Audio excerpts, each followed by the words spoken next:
Welcome to another episode of Burn the Wagon podcast, where we're here to burn the wagon that is capitalism, patriarchy, and colonialism.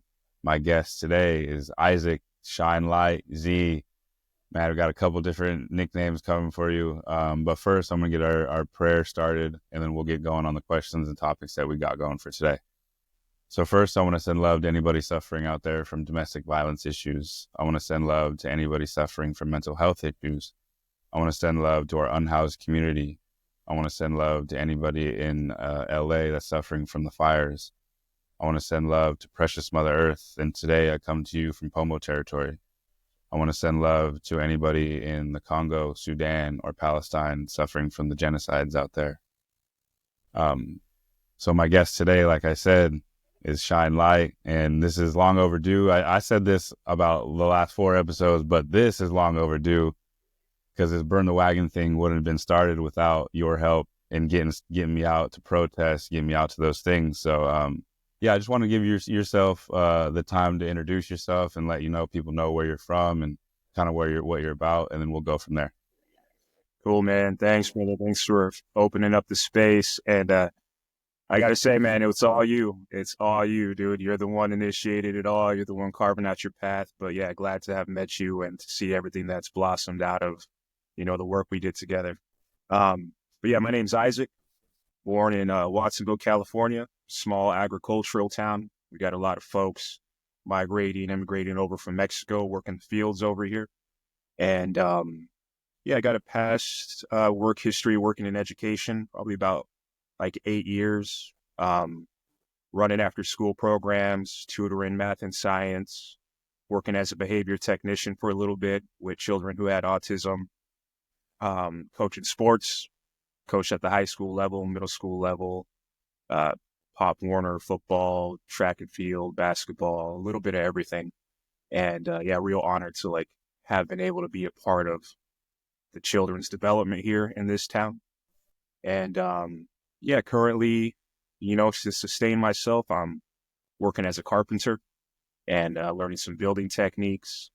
And just grateful to be in town right now while I'm here. I bounce around pretty often, but grateful to be spending time with family and staying close to my roots and keeping my ear to the ground.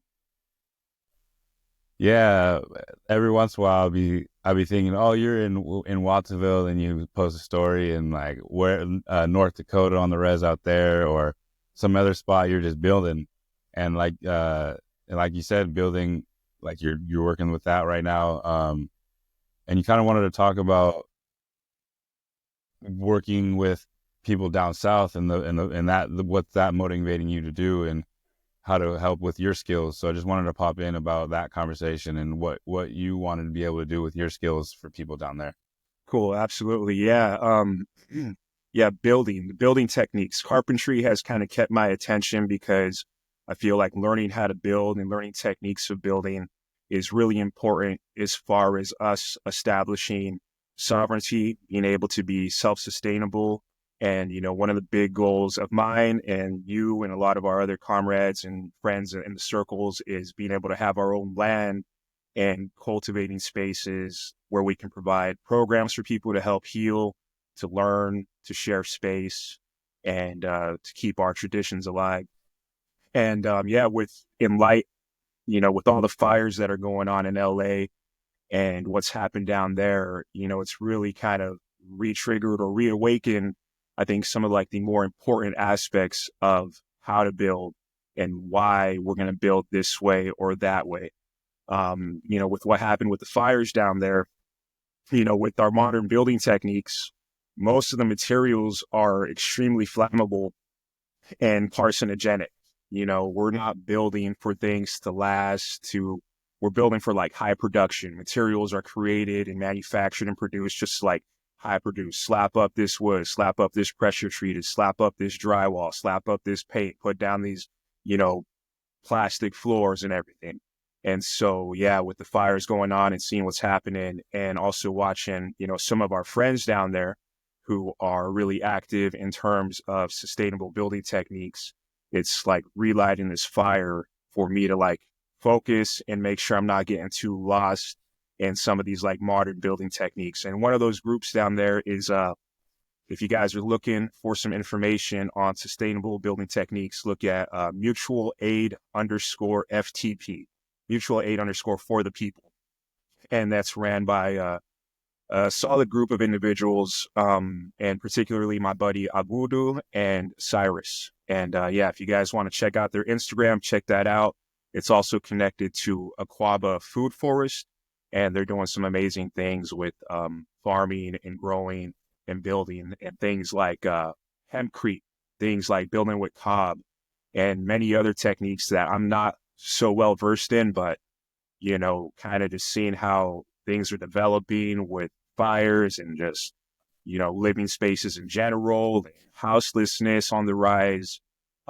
It's really got my attention towards going towards that. So, yeah. And yeah, that's what I was kind of gonna ask. Like, what are the other options of building that wouldn't be so flammable? You know what I mean? And like, I talked with my cousin, and he has like a I think like what you said is cob. And it's a mixture of like it's like mud almost, but like you mix in like hay, right, or some shit. Yeah, it's like mud, dirt, straw, and create some kind of clay. And I wish I knew more about it, but and that's kind of the thing, these kind of travesties or tragedies happen, and then we react, and then we learn, and hopefully we can kind of change that tide where we're prepared, where we already have this knowledge. And so I'm kind of like catching up in terms of that. But thankfully, we have a big team, and we have so many like heart-led people in our network that these people have been like preparing and learning. But yeah, I was watching some videos the other day, and it seems like, they're like holding a torch up to this cob and holding a torch up to this hempcrete, and it wasn't burning. And then they put it up to the drywall, and this stuff just full of chemicals just like blows up, So in terms of like cost, in terms of structural integrity, in terms of like preserving energy, like this is the way we should be going, for at least for our communities, for our collectives.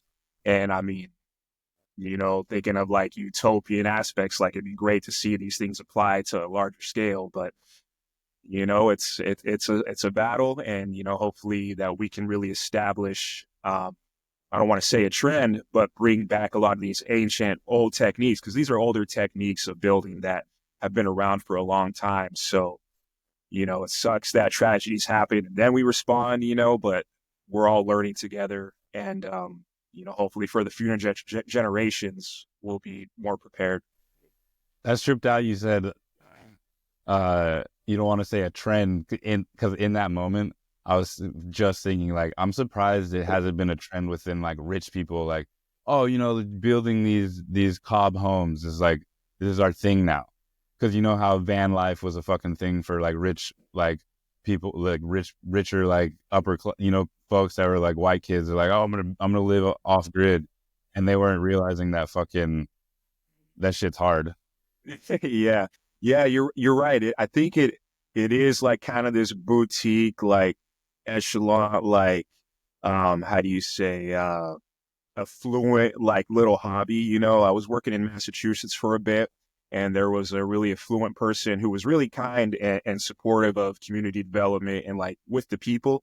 But she had access to resources, and she was doing that. She was building it, but it's like sometimes like that privilege uh, of like gaining this access to knowledge, or having the time and mental capacity to even like consider other options, does come with like certain levels of financial comfortability. I feel like a lot of us would probably be thinking about that if we had the mental capacity, if like people weren't stuck on that 9 to 5 grind, like going to work, providing for their family, coming home. Like a lot of people just don't even have the time or the capacity to consider these options that are there for all of us to utilize. So yeah, I don't want to say we're trying to change the culture or anything, because these are old techniques, and these are techniques that are still being utilized by indigenous peoples around across the world.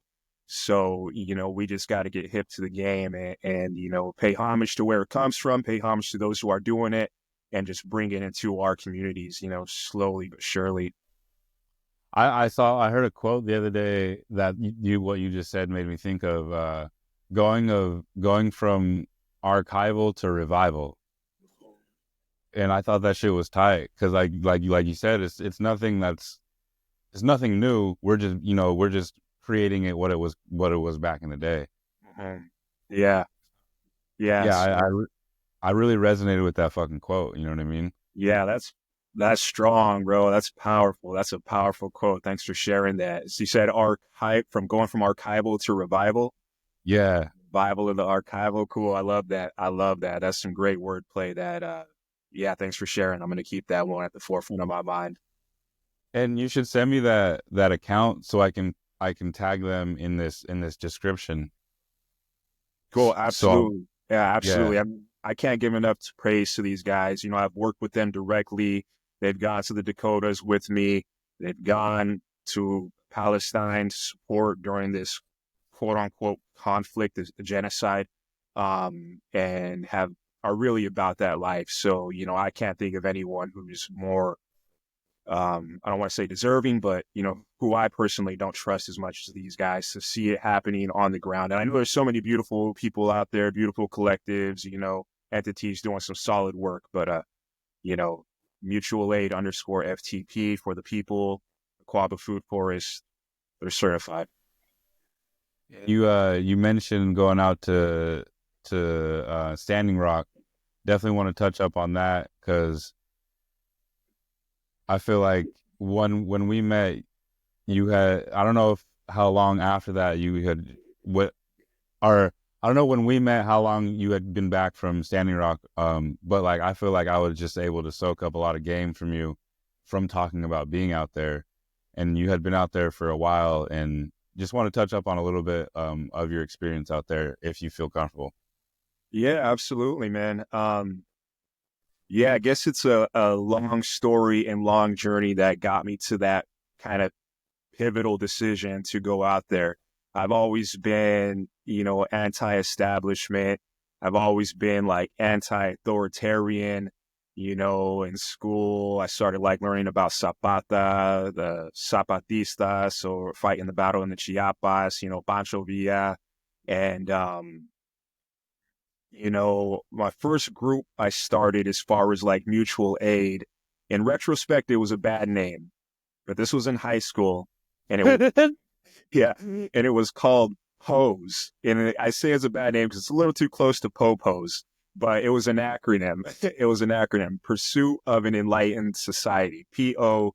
We removed the A for convenience, and we did like, you know, a couple like beach cleanups, forest cleanups. But I was definitely like that kid sitting in class, like something's not right here. This isn't right. Something's going on here that I'm not cool with. You know. Um, but anyways, yeah, fast forward to, you know, kind of this like evolution of, you know, learning more about the system and learning more about, you know, these ways that we're kind of getting the short end of the stick, resources getting mismanaged, understanding like politics was like politricks, you know, there was just like a lot of deception, a lot of money being pocketed. Um, Fast forward to like, I think it was 2016. I'm working in LA at the time and I'm working two jobs. And I was staying in a trailer at that time.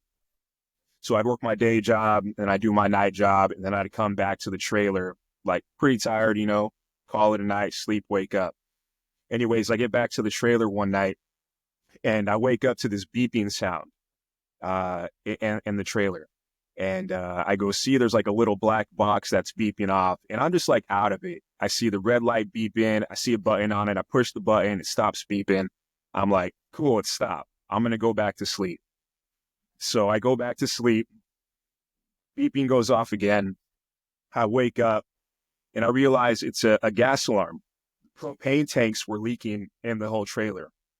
Yeah, and then what happened? That's like a kind of, I don't want to say it's a common thing, but what happens is propane tanks will leak and people will pass out due to it in their sleep and then just get poisoned and not wake up.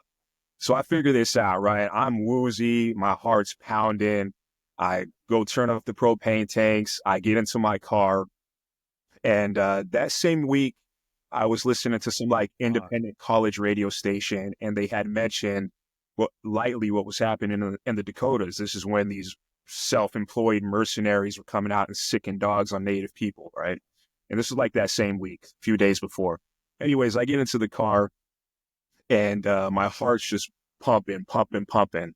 And then it starts sounding like a drum, to me. And then I just hear the words North Dakota. And granted, I was spun out on propane, it could have been my heart, but that was my experience, I'm like tripped out. I'm like, okay, damn, this is sounding like a drum. Probably my heart probably just spun out, but that happened. And I decided to follow that. So I think literally the next week, I had 2 people ready to go with me to North Dakota. I had 2 iron cast wood burning stoves in this Prius that I was driving at the time. And we take off to North Dakota, just start driving. And my Prius is going like this, like a lowrider the whole damn way, because we had like so much like donations, so much supplies. And that thing was a war pony, bro. It was a war pony. I know there's, talk about these batteries aren't, really sustainable options and whatnot, but that thing was a war pony. So yeah, so pull up to Standing Rock and had my mind absolutely blown, for many reasons. That was my first like real introduction or even like real awareness of natives and native culture, and not just one group of natives, natives from all over the world, all over Turtle Island. And so spent a week out there at camp at Ocheti-Shikoan. And there was a few different camps. There was Ocheti-Shikoan, Rosebud, Sacred Stone. And I think those were the 3 main camps when I got there. Ocheti-Shikoan was the biggest one. And yeah, so we drive in. Sorry, there's a car alarm going off in the background. I don't know if you can hear. The forces are trying to disrupt the flow, man. They're trying to disrupt the flow. Okay, they won't do it though. Yeah, they can't. So yeah, get out there and kind of just try to find my bearings. Like, how can I help? What can I do? And it just found some solid cats from Michigan and from Standing Rock, some native cats out there.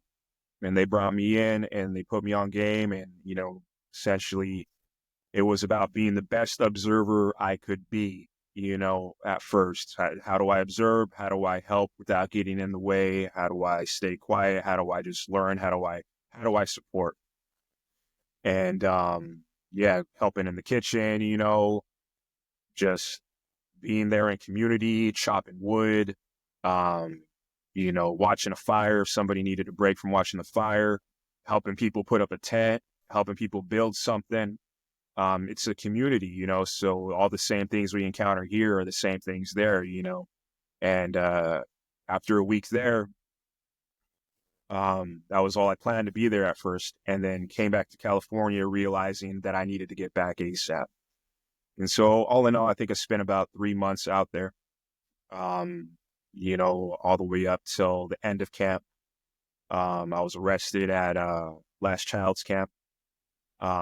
I don't know if you've seen the photos, but there's like a hill and there's like 7 teepees around. And then they have like the military vehicle like at the bottom, like looking at the hill. Yeah, we were up there. I think there was about like 76 of us that day. And that was an experience. But there's so much to say there. There's so much to expand there with what happened. It's hard to like kind of consolidate to really elaborate on everything. But I'll say it was definitely like the most beautiful experience of my life and also like the most tragic. Because for me, being first world cat from California, granted, I do come from an agricultural town with a lot of hardworking, first generation people from Mexico here. going to the res was for me like stepping into a time machine, where you kind of see the direct effects of the original genocidal programs um, that it had on the native community and population, and seeing the areas that they were forced to inhabit. I mean, the Dakotas it's not easy living out there. You're getting pummeled by the elements. There's not much going on. They put them all in these little separate sectors to live in, right? And as you know, I mean, reservations are really internment camps, and yeah, after seeing that like firsthand and seeing the struggle and seeing the resilience as well. I mean, hands down resilience, like super inspiring to see that level of like just raw resilience and determination, right? Because they're still doing it, right? Our existence is the resistance. And also to see and be blessed and fortunate to see how they prayed as well. That was something that was life changing for me. Like they really helped me reconnect to Creator, by just like observing and then being fortunate enough to be able to participate in certain practices. Um, yeah, really just it changed my life. It changed the course of my life. And then, and I'm so privileged to be able to say this. Like for me, it's just a secondhand experience. I'm not living it as they are. So I'm still always just going to be an observer, witnessing. I'll never know what that actual struggle is, but it was enough for me to see and like recognize my own privilege in my life that I may not have seen before. And coming back from there, like it felt like hard to assimilate. It felt like there was no coming back. Everything that we kind of deal with over here seemed like so trivial to me and so like first world problems and the drama and everything. And I'm not trying to knock it, because we're all growing and I'm part of it as well. I'm part of the development. I'm part of all this too. And, going through my own growth. But it's like when you see an experience like that hardship, right? When you see a community facing like the top the top forces, right? The oil companies, cops, feds, everyone backing these oil companies, government backing these oil companies. When you see a populace, aka the natives, facing like the damn, three-headed, freaking dragon or whatever you want to call it, it's like you see the actual like what felt like the quote unquote beast, like going after this people. And yeah, it's just it's hard to swallow. It's hard to stomach when dang, like this populace, these natives, these tribes are just incredibly powerful, incredibly strong, battling for generations, right? Like I said, I mean, they're the first original. I don't want to say like test subjects, but they're the first ones that feel like colonial America has tried to apply these genocidal programs of annihilation, which still continues today, right? Like women going missing, men going missing, people going missing, reservations getting exploited by everyone exploiting and capitalizing and doing everything they can to still try to erase a people, but still here, they're still here. And yeah, so sorry, man. I'm kind of going all over. There's a lot. It's a lot there. It's a lot there. And I know I'm preaching to the choir. You know as well as I do, and probably even explain it better than I can. But yeah. So shortly after, maybe it was like what? When was COVID? What year was COVID? 2020. 2020. Yeah. Yes. So it might have been around 2019 that I had this idea for simply of service. Yeah, acronym SOS, right? Um, to have this concept. And I wanted it to be true to that concept. Like it's simple. It's about service, nothing else. How do we serve? How do we help? How do we be of service, right? Which felt like, for many different reasons, incredibly important, like ethically, morally, spiritually, like how do we be in service to Creator was kind of like the concept, the idea where it was birthed from. Now, yeah, so that was the intention. And yeah, and I applied what I learned from there. Um, blessed to learn from there from many different people, not just the natives, but people who came to support. There was veterans that came to support. There was different tribes from other countries there to support. There was people who came together just for the water. There was people every color, every creed, every background pulled up, right? Because I think some people showed up because they realized that the Dakota Access Pipeline, for those who don't know, I probably should have started with that, but Standing Rock, yeah, Standing Rock was widely referred to as the No DAPL movement, DAPL, Dakota Access Pipeline, and they shot a pipeline through Standing Rock territory, native treaty territory, and ended up digging up a bunch of native artifacts and bodies and violating treaty rights. Um, and also Not these, explaining that. That's honestly on me. I should have probably asked that in the question. no, it's all good. It's all good. And so, and yeah, and then also these pipelines break and they leak into the main water reservoirs and aquifers and destroy the water, destroy the life, destroy everything around it. So a lot of people came for the water, ended up realizing how deep it was, how deeply embedded like the protection of the land is with natives, and how that's like goes hand in hand. There's really no separating that. And yeah, just to see so many people coming together for one cause was like incredibly powerful. To see like what manifested from that. Um, but yeah, so simply a service. Yeah, that's where you and I met. That's where we met. We met shortly after George Floyd um, was murdered, and we met at a It was rally. I remember specifically because I had sent you a message before I met you, right? And I was like hella nervous. I was like, because I seen you at a march, talking about Standing Rock, and like you got me pumped up, dude. I was out there just ready to go drive to Standing Rock with you right then and there. Yeah, Um, but I got all pumped up, right? And I went home and I was sitting there and I was like, fuck, I want to help. I want to do something because like it was in the beginning of my sobriety, and just like same thing as you. I just want to be help. I want to be there on the scene, you know. And then seeing you doing your thing, security, whatever you want to call it, peacekeeping, we were calling it at the time.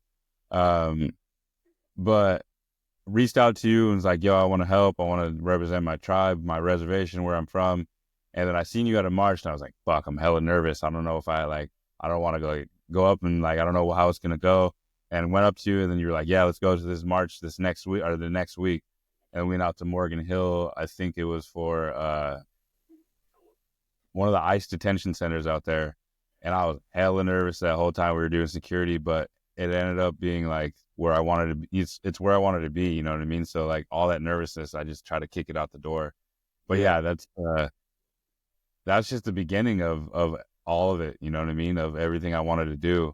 So yeah, definitely that's why I wanted to have you on because I give you those flowers because you were really the first person in the beginning to help me get motivated and get in these streets and get educated in a way that I didn't before. Thanks, man. Yeah, appreciate that, bro. Appreciate it. And flowers right back to you, man. I mean, we were learning together in a lot of ways, and you taught me a lot as well, just about how you held yourself, how you were composed, like how you carried yourself. And yeah, I learned a lot. I learned a lot from you. I didn't, and I'm still learning today. Looking back, there's so many things and ways that I wish we could have done different or did this or that, or, even just like personally. And yeah, man, I'm really grateful that we met, really grateful that you walked up and asked because a lot of what we did, would not have been possible without you. I mean, you really kicked off, the cooking. So when we were out feeding the houseless, I mean, we fed a lot of folks. And I know that was like, you're really passionate about that. And, I think that was a beautiful thing, man, a really beautiful thing. I know sometimes it feels like, feeding, our houseless relatives can feel like sticking a Band-Aid on like a leaky pipe, but at the end of the day, it's helping, it's helping us, you and I, and those of us out there feeding, like build camaraderie, learn how to move together, learn how to work together. And we're satisfying needs. We're filling bellies up, if the belly's filled up, People are more likely to be grounded and balanced and, make better choices. I always thought of, what is it? It's not Pavlov, but it's, oh man, there's a hierarchy of needs, right? Mm-hmm. Which I actually learned may have been flipped upside down and stolen from a tribe. But on this colonial version of the hierarchy of needs at the bottom level, it's like shelter, water, food, and that's the bottom level. And then there's a few more tiers, and at the very top of it, it's self-actualization. And somewhere in between, there's like self-actualization, like fully embodying all your potential, right? Fully like stepping into your power, but that can't be satisfied, at least on this hierarchy of needs, without like having food or water at the bare minimum. So, and then I think on the native version of this hierarchy of needs, I think they had at the bottom level community was like the first thing, but community before food and water.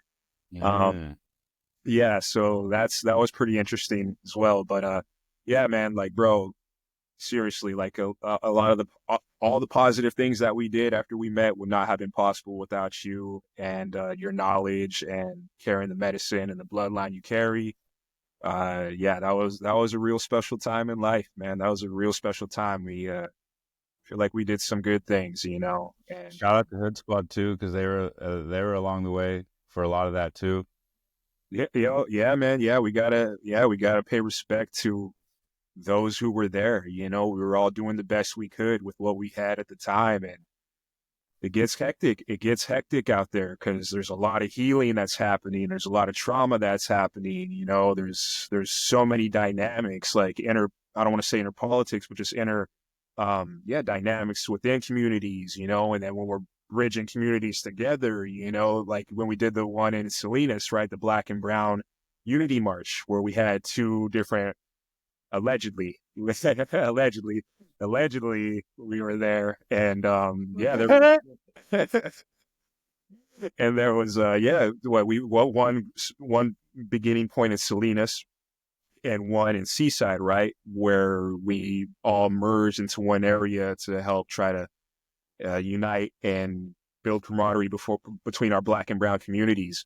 And yeah, so we were, through the power of everybody that was present, we were attempting to do big things. It wasn't just us, it wasn't just me, right? It was like everybody there was a piece to the puzzle. And speaking of peace, I don't want to get too deep on the quote unquote peace policing, but well, peace patrol or peace security. I never really resonated with those terms,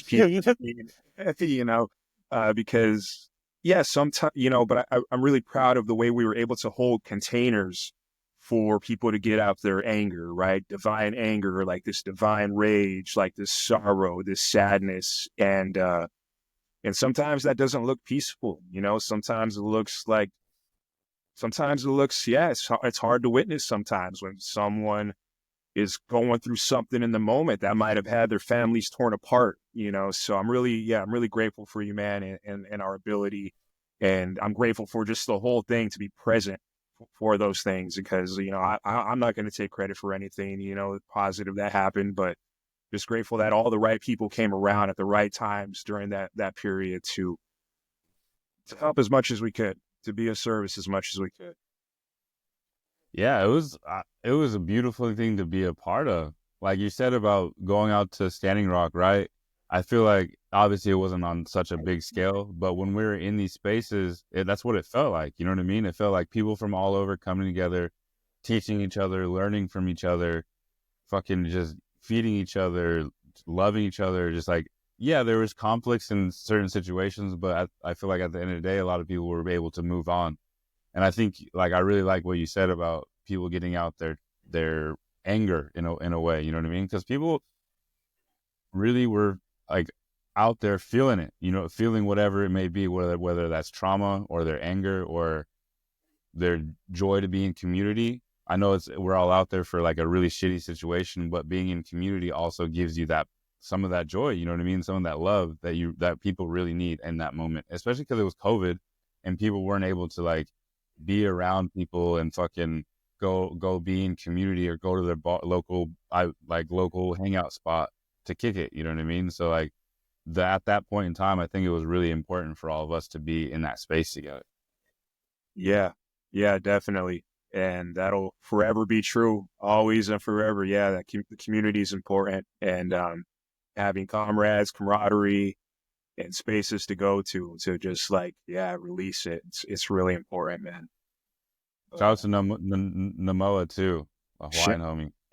Shout out to Namoa out there in on the Big Eye on the island right now. Yeah, man. There's so many people along the way that pulled I up. love all the shit he be talking about the motherfuckers moving to Hawaii. Like I love that shit. Yeah, yeah, dude. Yeah, Tongan bloodline living in Hawaii. I know he'll want me to keep it correct on that. But yeah, yeah. But Oh, yeah, right. yeah, he's a solid one. And man, there's so many people, so many names, so many people like Tyree Ritchie's popping up right now, so many powerhouse people who are quiet or non-quiet on the scene, not on the scene, doing work, man. And a lot of them pulled up like angels sometimes, or it's like, what are we doing? What's happening? And then someone just comes and like shares that wisdom, or you see someone like silently working, and it's just like, it's so beautiful to see like that tapestry of individuals bringing their piece, their threads to this fabric and like really making some magic happen. And still, man, yeah, the fight goes on, with everything that's happening.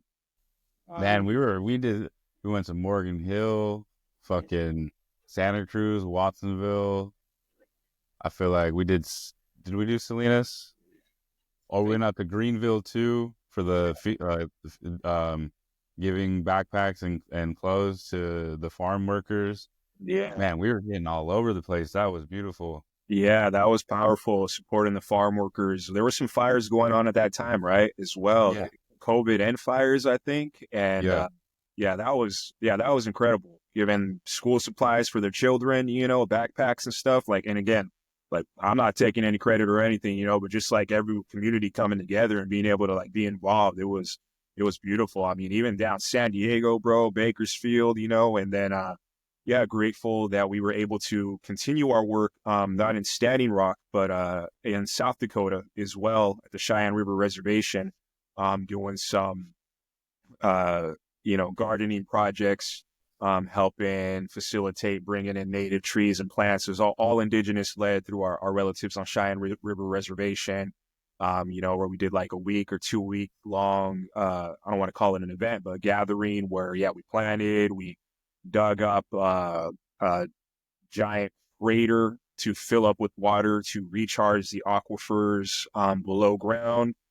Built out a greenhouse with materials that were there, um, language courses, and having the kids out there learning too. And yeah, it just goes to show like if your heart's in the right place, like the opportunities will present themselves for you to be able to be of service, and yeah, and a lot of lessons will be learned a lot along the way. I've grown throughout this process of trying my best to be of service, and yeah, it's a never ending thing. Sometimes, yeah, it's a never ending thing, and I'm just grateful for all the lessons, everything that's happened, everyone I've met, and yeah. Yeah. And you mentioned the ongoing genocide, and I'm gonna be honest, you were the first person that I heard back in those times, even back then, speaking about Palestine. So definitely want to give that shout out because you're one of the first, like I said, one of the first person to put me on game on that situation. And at the time, I didn't dig as deep as I've been able to dig deep now and learn as much as I have now. But looking back, I definitely remember you always at the end of your speeches, always saying from here to Palestine. You know what I mean? So definitely like, yeah, that's give those flowers as well for being able to put me on game to another situation. Thanks, man. Yeah, and that's all just so my grandfather was Palestinian. Um, he met my grandma here in Watsonville, and Mm-hmm. Yeah, his name was Arif Mahmoud Sabla, and from the Ramallah and Al Biret governorate area, like in the West Bank area, is where he was from. A town called Yin Yabrud. My pronunciation might be wrong. Um, but yeah, he met my grandma here at a cannery where they're canning food here in Watsonville, and neither of them spoke English, and neither of them spoke each other's language. But I guess they knew the language of love. That's And what I was about to say. yeah, and so one thing led to another, and my mom was born. He was out of the picture before I came into the Yeah. picture. So yeah, it's been a journey. Getting in touch with my roots, learning more about that, and having a deeper understanding as well, like why I've maybe been the way I've been for a long time, like anti-authoritarian and anti-establishment. But yeah, it's I mean, I don't know how deep we want to go into what's happening in Palestine, but We can go into it. Yeah, yeah, yeah. Because like I haven't been able to, like, obviously each person I've interviewed, we've gone into it a little bit, but like I haven't had able to have anybody with like a Palestinian like connection, and that's definitely a goal that I wanted to do, is amplify that, and talk about that, because I say it in the prayer, and like I try to wear my keffiyeh as much as possible, especially in a town like Point Arena, which is super rural, and there's a lot of MAGA fucking heads out here, and just like, they look at me, oh, look at that terrorist type of motherfucker, and I'm still trying to support it, and I still try to do it. I don't give a fuck, but yeah, definitely want to be able to go it like as deep as you're willing to go. yeah, yeah. I'm not an expert by any means. But there's a couple things that seem like blatantly obvious to me. I feel like a lot of people are able to like push it to the side because they say it's too confusing. There's too much history there. We can't understand this. It has nothing to do with us. And usually when they get to that point where it's like, it has nothing to do with you, huh? Then why are we sending money over there?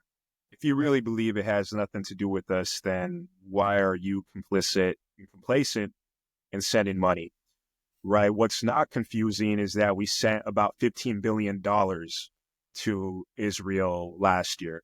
What's not confusing is that we've sent close to like $400 billion since the establishment of Israel. I mean, imagine, and to put it in perspective, Israel is the size of New Jersey. So imagine if we put $400 billion here on this land, right? I want to say in the United States, but, Turtle Island, at the end of the day, it's like there's levels to it, right? Like imagine if we had that money here to help prevent homelessness, to better prepare ourselves for fires, to help, pay reparations to the natives, to put in education, right? To give to provide a more enriching experience for our children. I mean, damn, $400 billion, a lot of money. It's a lot of money, You can solve so much shit with that. bro. So yeah, that's usually, the one point I try to hit on the head and reinforce in people who feel like the situation is complex. It's like, can you at least agree with me on this point that we could be using that money better here?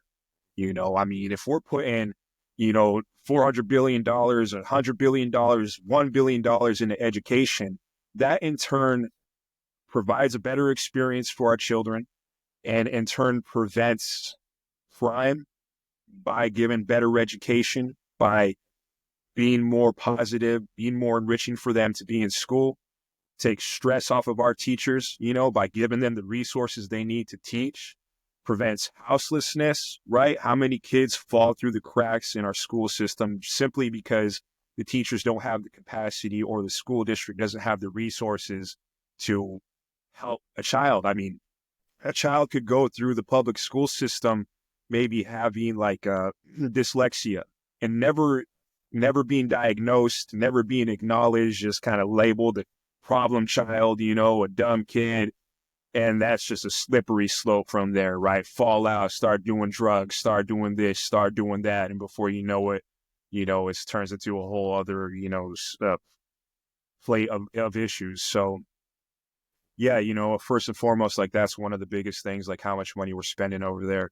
And, man, it's just the craziest thing to me, like taxes like that. It's the craziest thing. I mean, I feel like for anyone who believes in like any kind of like level of spirituality or karma, like, I mean, when our hard earned money, our sweat, blood, and tears, right? The energy we put into getting this money, when this energy is taken and used to to fund a genocide, right? To kill children. I mean, to be straight up, to kill women and men, like that can't be good for the karma. That can't be good for our spiritual, cup. It's like, it's frustrating. It's frustrating. And, it's a hard system to break out of, right? Because again, it's like seems very by design, very systematic. Poor education, have to chase this paycheck to paycheck, like have to feed your family. It's like, how do you just up and leave and abandon and fight the revolution? Because all of a sudden your kids are going to be houseless, but then what's the alternative? We're buying houses with blood money, it's like, so yeah, it's going to take a lot of courage for people and, I mean, possibly suffering on our ends to abandon a lot of these old systems that are exploiting us and causing suffering to other people around the world. And that's another thing. People are like, well, why don't you care about what's happening in this area? Or why don't you care about what's happening in that area? We're not direct. I don't want to say we're not directly funding it, because we might be through proxy wars and through the military industrial complex funding certain sides of certain wars or conflicts in other areas of the world. That's how like deeply embedded America is into war.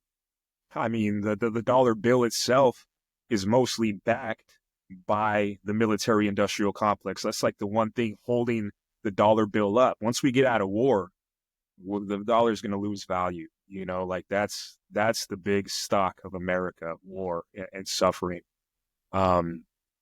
But yeah, Palestine, uh, a whole nother level.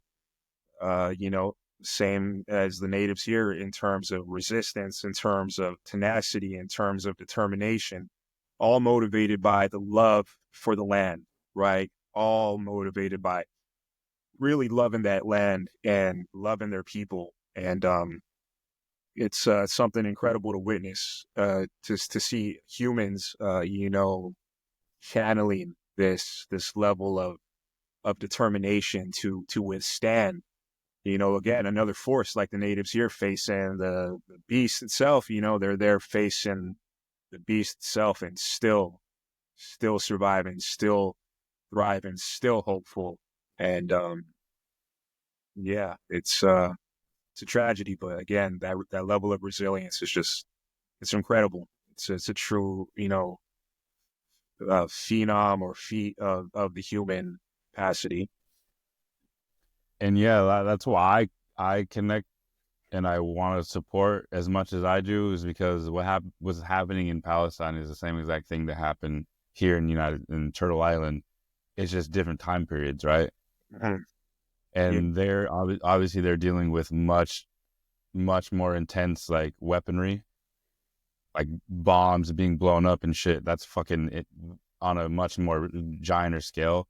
But at the same time, it's like, I feel like it's like the same type of genocide. And earlier when you were talking about reservations, it made me think when I first heard of the term open air prison, right?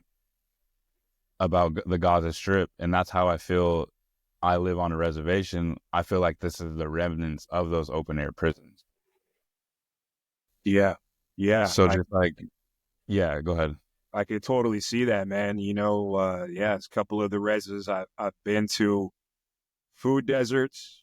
I mean, the biggest hospital, it was like hundreds of miles away, like any type of like real aid or support or help. It's like, man, you can just tell it's like some of these areas are incredibly neglected and yeah, just isolated. Like I never would have known, man. I never would have known unless I will, touch the soil myself and saw it with my own eyes, like the extent. Yeah. Um, and And again, just something. like you said about poor education too, is like I don't know the exact number, but I'm pretty sure it's between 30 and 45% of adult Americans have a sixth grade reading level. And like you said, that's fucking by design, because if they just continue to create people that aren't educated and can't read and can't educate themselves on what's happening and what they're being put through, that's perfect. Like you said, it put people through the 5-day work week of constantly working 9 to 5. That's perfect for them, because that's people aren't connected to their spirituality. They're not connected to that ancestor that's going to wake them up. I unfortunately it was propane, but that got you high and got your visions going. But who knows? That could have been the ancestors that even woke you up in that moment, and said, "Hey, there's there's an alarm going off. Get up." Bro, there's an alarm going off. Yeah, wake up before it's a rude awakening, or wake up before you don't have the chance, people. And Yeah. yeah, and you're right, man. It's that the education is a huge part. Like, feels like, yeah, because that was poor education results in poor choices. And I'm talking about education and like actual knowledge, right? Not just this like ABA. We're gonna teach you Hmm. this, regurgitate this, fucking whitewash history, like actual education. But yeah, being going through the system can lead to poor decisions, which leads to crime. And crime seems to be like a highly manufactured thing to keep cops around, like it's like crime's manufactured to keep cops employed, it's like we Yeah. wouldn't need all, I mean, not that we need cops because we don't, but, they wouldn't need even have to be present if we were making our the school system and everything else just so much more enriching to prevent this crime, and tearing families apart, it's going to cause trauma that might cause to poor decisions, harassing neighborhoods, for generation after generation is going to cause, tension and stress and trauma and, possibly poor decision here. It's like, it just seems so manufactured sometimes, something that's so preventable. Um, yeah, I don't think we need cops, I really don't. We can rely on each other. Yeah. And I work in the schools right now, and I'm helping with social emotional learning, right? And I feel as if we have more control, and not control because it's hard to, control emotions, but if we are more in tune with our emotions, then I feel like you're saying, that will bring crime down. Because think about it, people are out here, what the kids call crashing out, right?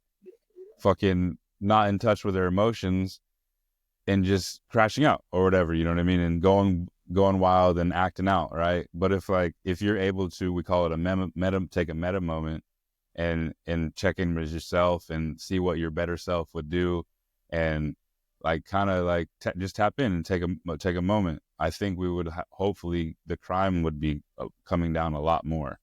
Like you're saying, like if we were implementing not just ABC, fucking read this book, like implementing actual human, fucking, I don't even know, like human learning, like actually learn how to be a human being and not Yes. just this robot. Yeah. You know what I mean? Like I feel like we would get a lot further, but like you said, it's not a part of the plan for certain billionaires or the fucking oligarchs or whatever it may be that's going to come in and control this fucking country now. Yeah.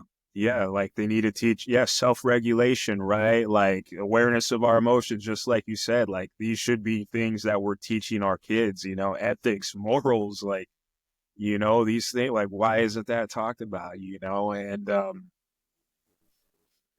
yeah, it's frustrating. It's frustrating. But yeah, thankfully we're having these conversations and man, the kids are blessed to have you around, bro. To teach them about this and teach them how to shoot some basketball too, I'm sure. Oh, dude, we went to Covelo or somewhere over here for a tournament, and we went 0-2, dude. But you can see the progression coming in the kids. So yeah, we got 2 L's, but they're making so much progression in the way they're able to play. And so like I got to remember to, because I come from a time where it's like you got to fucking win everything, you got to be the best at everything, and if you're not, my uncles and shit were yelling at me, right? So I'm like trying to like have that meta moment for myself and like take that time, like don't, like they're trying as hard as they fucking can, dude. You know what I mean? Yeah. So Yeah. And there's some things that can only be learned from losing, yep. that you never learn from winning. And yeah, one thing I learned, I coached a lot of teams. I was the head coach of the freshman football team for a bit. Like I said, 8 years of coaching, and yeah, grateful for that, man, because every student, every player is so different. It's like I'm not advocating to like get in a kid's face and yell, but some kids, they can get charged up when you like get a little intense, not like get on them, but like get the energy up, and you see them like thrive, like really wake something up. And some kids, it's like gotta like speak to them softly, like you coddle them a bit, and yeah, everyone's so different in how we receive information and what motivates us. So yeah, man, they're great. They're really lucky to have you there, bro. That's awesome, man. And yeah, again, one thing I took away from all my working with kids is like they taught me more about myself than I would have ever known. Than I would have ever known, especially when I worked as a behavior technician for a bit with the children with autism. I was one-on-one with a 5-year-old, and man, this just, yeah, I'm just grateful for to work with all the youths, man, all the youth out there, because yeah, they just teach you a lot about yourself, and they'll keep you sharp, man. They'll keep you sharp because if they catch you slipping, they're gonna call you on it, they're gonna roast you, so yeah. You got to check out this podcast called Telepathy Tapes.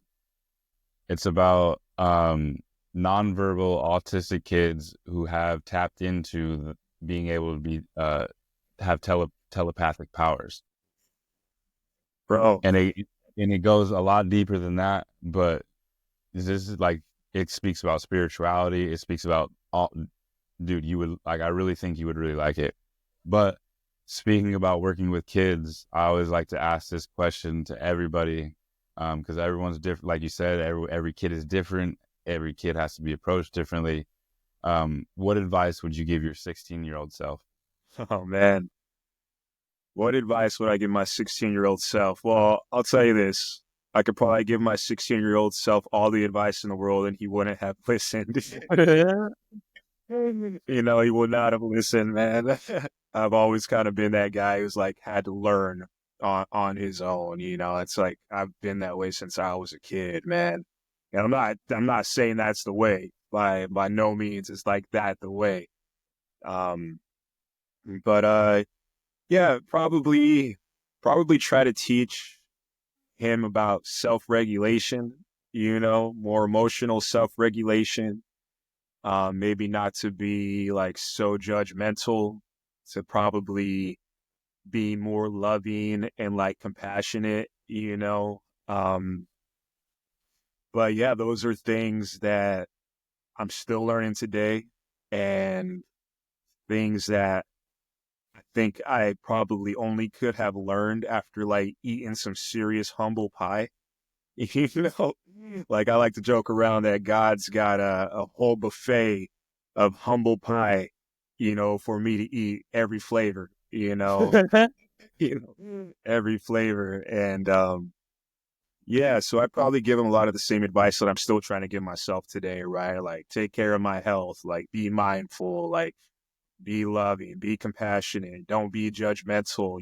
I think sometimes I personally get caught up in like this colonial, I think, like state of like punishment, like there's a mistake there, like off with their head, which also I think might have some roots in like trauma and just like security culture as well. Like, I want to protect myself. I also want to protect people around, um, and there are certain things that I think violate certain codes of ethics that do require like kind of like this level of like response or consequence. But I think for the most part, a lot of things are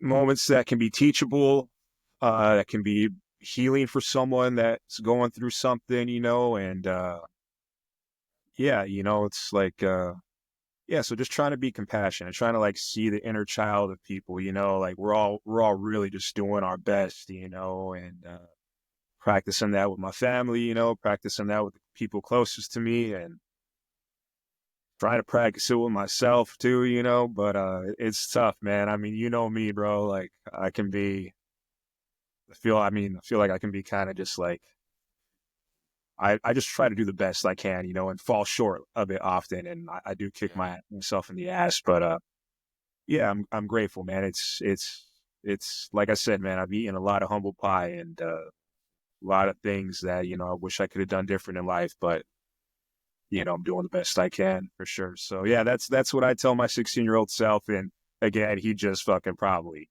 not be having any of it. He wouldn't listen at all. I would have said "fuck you" and walked away.